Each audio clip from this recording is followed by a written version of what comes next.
Tapi menurut saya yang lebih penting adalah bagaimana kita benar-benar ini membongkar kasus mafia migas ini agar jangan seperti yang disampaikan oleh Pak Fahmi tadi, seperti kasus Petra yang sudah ada bukti-bukti dan mau dilaporkan ternyata dihalang-halangi ya oleh Pak Jokowi pada waktu itu. Nah, Mas Guntur, kalau misalnya tadi pernyataan Kang Asep tadi, berarti Pak Ahok itu seharusnya tahu dong. Dan kemudian tidak hanya Pak Ahok tadi, tidak hanya Pak Ahok, Pak Humbi bilang tadi tidak hanya Pak Ahok, tapi semua kemudian juga banyak yang bisa kemudian terlibat di sini, bakal meluas, tidak hanya berhenti di 9 tersangka ini, Mas Guntur.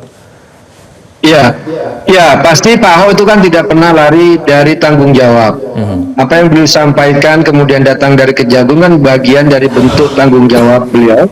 Dan makanya kita juga ikut mendorong agar jangan hanya Pak Ahok saja yang diperiksa, tapi direksi, kemudian komutnya di Patraniaga, karena ini kan yang bersentuhan langsung. Nah juga nanti kita lihat apakah di situ memang ada kesengajaan atau ada kelalaian, atau ya bisa jadi cuma laporan-laporan palsu misalnya yang disampaikan kepada pengawas, kepada komisi utama. Siapa tahu ya itu yang terjadi.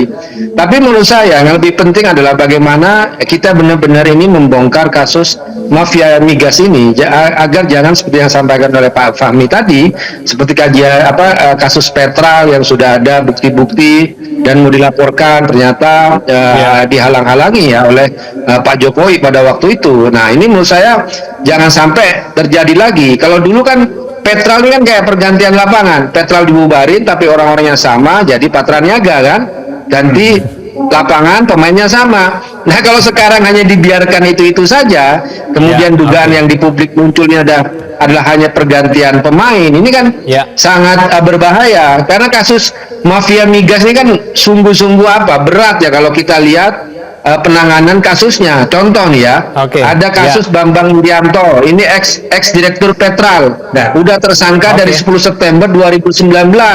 Sampai sekarang itu nggak ada perkembangannya, mangkrak itu di KPK itu. Nah, kita itulah masalahnya gitu. Ya, itulah, kita akan Mas. tunggu nanti bersama ya, kira-kira nanti akan tersangka baru atau tidak. Kita tunggu nanti bagaimana kinerja dari proses penyelidikan dari Kejaksaan Agung. Terima kasih Mas Guntur, Kang Asep, dan Pak Fahmi sudah bergabung sama kami di Prime News. Selamat malam semuanya.